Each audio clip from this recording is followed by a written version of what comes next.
Je vais vous présenter ici 2 cas assez typiques que nous avons l'habitude de rencontrer dans notre pratique en neuropsychologie.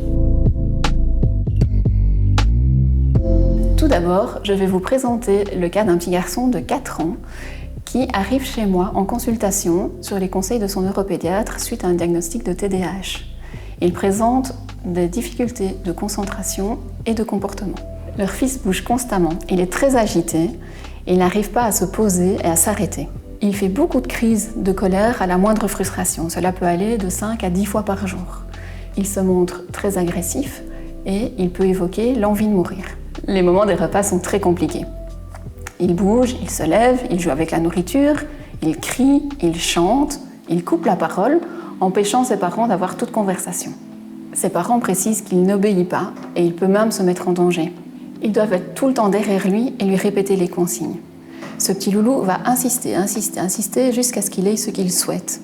Chaque tâche de la vie quotidienne est un combat. Le matin, il refuse de s'habiller, il joue, il s'échappe.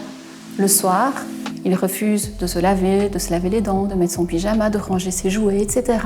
À l'école, l'institutrice évoque une agitation et un refus de réaliser les activités qui ne lui plaisent pas.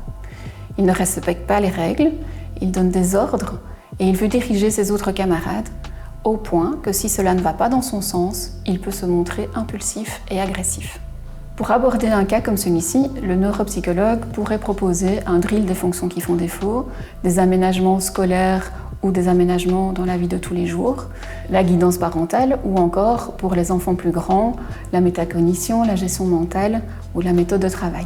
Vu le jeune âge de cet enfant, un suivi en psychomotricité relationnelle et ou psychologique pourrait être proposé pour les problèmes de comportement. Selon l'approche CPIM, ceux-ci sont également pris en compte, mais le point de départ, via l'interaction parent-enfant, est la stimulation des fonctions exécutives dans la vie de tous les jours, qui permettent à l'enfant de contrôler son comportement, de réguler ses émotions, de mieux gérer ses pensées et sa manière de raisonner, et donc de diminuer ses différents symptômes.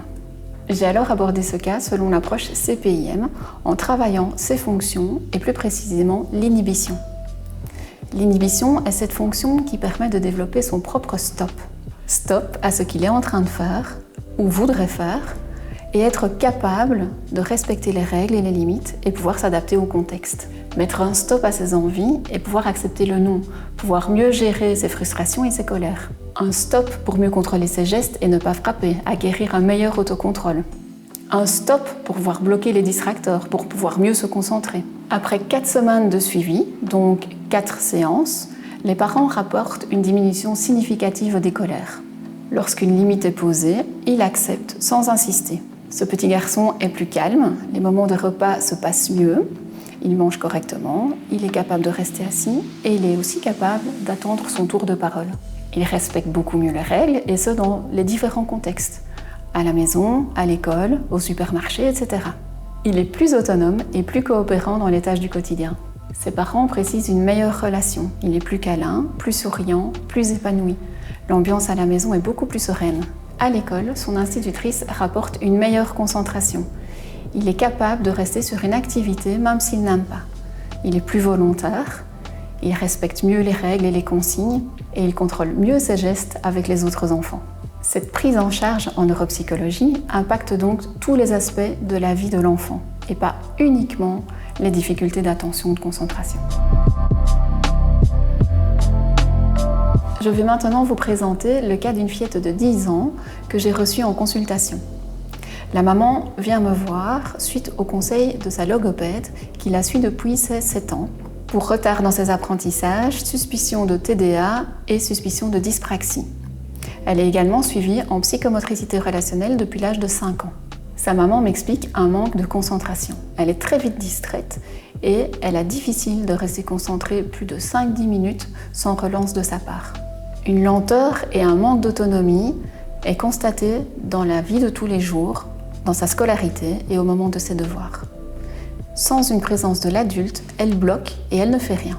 Au niveau moteur, l'apprentissage du vélo a été tardif. Elle ne parvenait pas à boutonner, à faire ses lacets, mettre ses tirettes, utiliser ses couverts. Son geste graphomoteur était très lent et une grande fatigue était constatée en fin de journée. Au niveau relationnel, elle restait souvent en retrait et lors des récréations, elle était souvent seule. Son bilan neuropsychologique mettait en évidence un profil intellectuel se situant dans la moyenne inférieure et caractérisé par une vitesse de traitement déficitaire, des fonctions visio-spatiales et visio-constructives faibles et une mémoire de travail affaiblie. Au niveau exécutif, les tests révélaient un excès d'inhibition motrice et cognitive, une flexibilité déficitaire et un manque de planification. L'examen comportemental et écologique évalué à l'aide du questionnaire de la BRIEF version parent mettait en évidence des dysfonctionnements significatifs de l'inhibition, de la flexibilité, du contrôle émotionnel, de l'initiation, de la planification-organisation, de la mémoire de travail et du contrôle-vérification de son travail.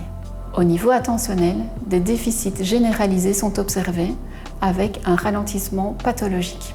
J'ai également appréhendé ce cas selon l'approche CPIM, ce qui signifie travailler les difficultés de l'enfant en passant par ses propres capacités de régulation, c'est-à-dire les fonctions exécutives. Parmi celles-ci, plus précisément, l'initiation, qui est cette fonction qui permet de s'initier par soi-même, de faire les choses par soi-même, de pouvoir recapter son attention par soi-même, démarrer une tâche, s'activer par soi-même. Cette fonction a été travaillée par le biais de l'interaction parent-enfant.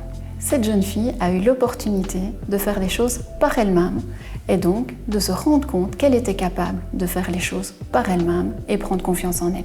Après 5 séances, une certaine autonomie et une meilleure concentration s'installaient.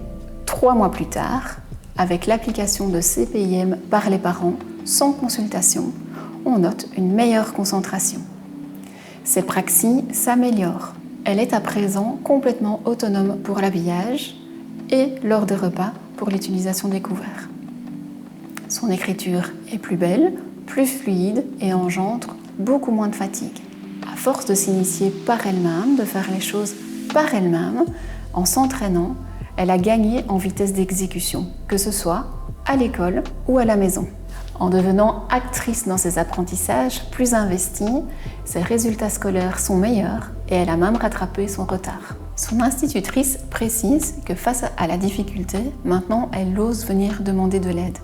Cette jeune fille est plus épanouie, elle a plus confiance en elle, elle a une plus grande motivation et au niveau relationnel, elle est beaucoup plus ouverte aux autres.